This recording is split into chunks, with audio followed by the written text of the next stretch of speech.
이제 사실 조건들이 더 많이 붙을 수밖에 없어요. 그게 어금니 쪽 교합이 좋다. 앞니 쪽에 또 다른 부정교합이 없다. 주걱턱이나 심한 돌출 내지는 심한 무턱, 심한 비대칭의 증상이 없다. 이러면 그냥 앞니 교정 보호하시면 됩니다.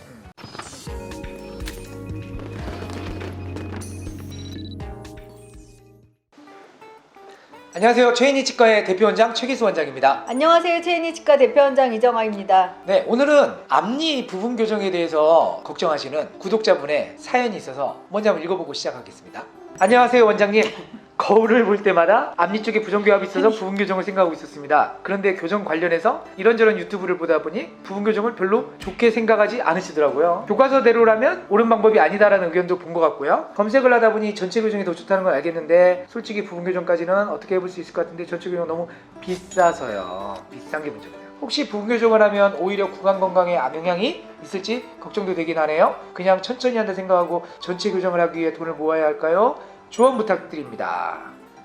그러니까 이제 앞니가 이분은 좀 걱정이신 거야. 그러니까 앞니만 좀 폈으면 좋겠는데 다른 원장님들이 전체를 다 해야 된다고 하니까 비용도 걱정이고 시간도 걱정이고. 돈은 없는데 남들이 또 전체가 좋다고 하니까. 우리 이 원장님은 이런 니즈를 가지고 교정을 원하시는 분들 많이 만나봤겠죠? 많죠. 그러니까 오로지 나는 앞니만 좀 펴고 싶어요. 네. 이런 분들 많이 만나보죠? 네. 그러면 어때요? 이분의 의견 부분 교정 가능하다 또는 그래도 역시 전체 교정해야 된다. 일단 케바케죠. 그러겠죠. 당연한 거 아니야. 앞니 부분 교정만 해도 되는 경우도 있어요. 일단 어금니 쪽 교합이 좋아요. 이는 어금니가 잘 물려. 잘 물려. 앞니에 개방 교합이나 과계 교합이 없어야 돼. 그럼 이러면 앞니 교정 가능합니다. 그 다음에 또 궁금한 건 그러면 어금니는 잘 물린 것 같은데 앞니가 삐뚤빼뚤해요. 앞니가 촘촘해요. 우리가 흔히 얘기하는 이제 크라우딩 환자들. 네. 그런 경우에 앞니만 좀 이렇게 폈으면 좋겠어요가 참 많은 케이스가 있을 것 같은데 그런 경우에 이렇게 펼 수가 없어요? 쉽게? 와이어로? 앞니만? 펼쳐지긴 하지만 그분의 외모에 변화가 있으면 안 돼. 뭐 예를 들자면 펼쳐지다 보면 앞니가 좀 뻗어져 나온다거나. 그렇죠. 네. 그러면 이렇게 되겠네요? 그러니까 그런 변화가 생기면 안 되고 그냥 다른 거는 절대 변하지 않으면서 앞니만 살짝 펴지는 그런 부분 교정을 원하시는 거잖아요. 그럼 이제 사실 조건들이 더 많이 붙을 수밖에 없어요. 그게 어금니 쪽 교합이 좋다. 앞니 쪽에 또 다른 부정교합이 없다. 주걱턱이나 심한 돌출 내지는 심한 무턱, 심한 비대칭의 증상이 없다. 이러면 그냥 앞니 교정 보호하시면 됩니다. 근데 앞니가 이렇게 삐뚤빼뚤한 걸 이렇게 쫙 펼칠 때 이가 앞으로 뻗어져 나오는 것이 이제 부작용이잖아요. 그렇죠. 그럼 부작용 없이 그러니까 튀어나오지 않게 할 수 있는 방법은 없어요? 있죠. 어떤 방법이 있어요? 이게 너무 그러니까 이 삐뚤삐뚤한 양이 또 너무 많으면 안 돼. 그러면은 뻗쳐 나갈 수, 왜냐면 공간이 뒤에는 활용을 할 수가 없잖아요. 전체 교정이 아니니까.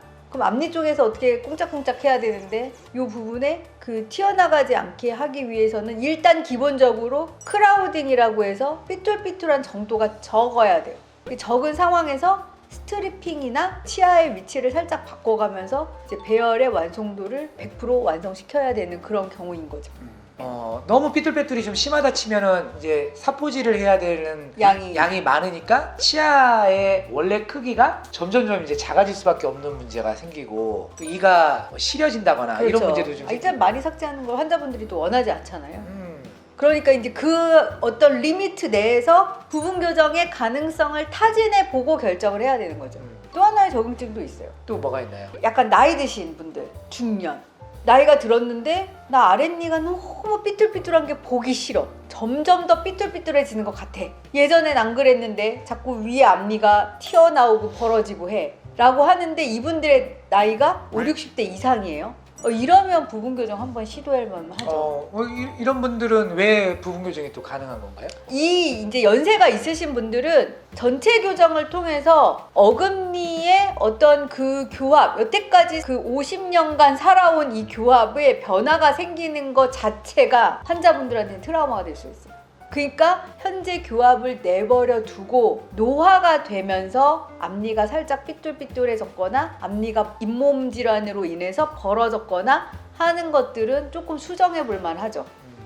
요즘은 또 사실 어느 정도 중장년층 어르신들도 보면 그 외모에 대한 관심도가 굉장히 예, 높아지고 맞아요. 요즘 뭐 시니어 모델들도 많이 각광받고 있고 그래서 정말 아름다움에 대해서 관심들이 많고 실제로 이제 교정을 많이 알아보시는 분들 또 실제로 교정하시는 분들도 정말 많죠. 예, 많고 5, 60대가 나이가 들면서 아래 앞니가 삐뚤삐뚤해지고 있거든요. 그래서 다음번에는 우리 최기수 원장님 부분 교정을 한번 직접 해볼까요? 근데 저는 뭐 아직 동안이기 때문에 괜찮아요. 예, 아직은 뭐 이렇게 외모에 대해서 별로 컴플렉스는 없습니다.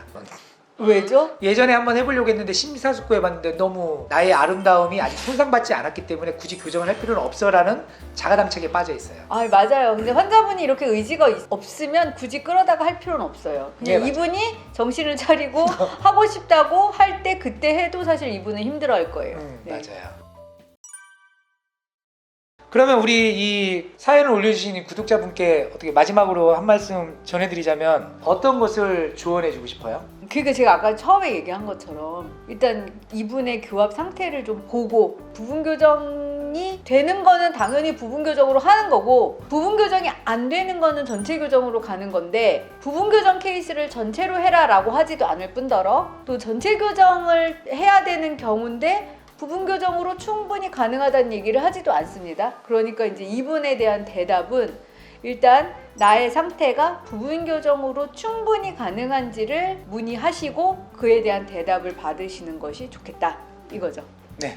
자, 오늘은 이제 부분 교정에 대한 어떤 애절한 사연을 올려주신 구독자분께 좋은 방향의 대답을 해드렸으면 더 좋았을 것 같은데 아마 원치 않는 대답이셨을 것 같기도 해요. 맞아요. 왜냐면 환자분들은 항상 꼭 얘기하고 나면 그러니까 와서 보래 이렇게 되는 맞아요. 거니까요. 예, 그래서 저도 참 그 말을 돌려서 하는데 결국은 하다 보면 그러니까 나 좀 보여달라고 이렇게 네, 된다니까요. 맞아요. 근데 이제 의료만큼은 이렇게 뭐 부작용이 생기거나 뭔가 나쁜 결과가 나올 수도 있는 걸 가지고 의사가 알고 있는데 환자분이 원하시는 대로 무조건 해드렸다가는 환자분이 결국 짊어지고 갈 짐이 되기 때문에 그러게요. 또 전문가의 의견을 많이 청취하시는 것도 큰 도움이 될 것 같습니다. 네, 오늘 유튜브 구독해 주셔서 감사합니다. 감사합니다.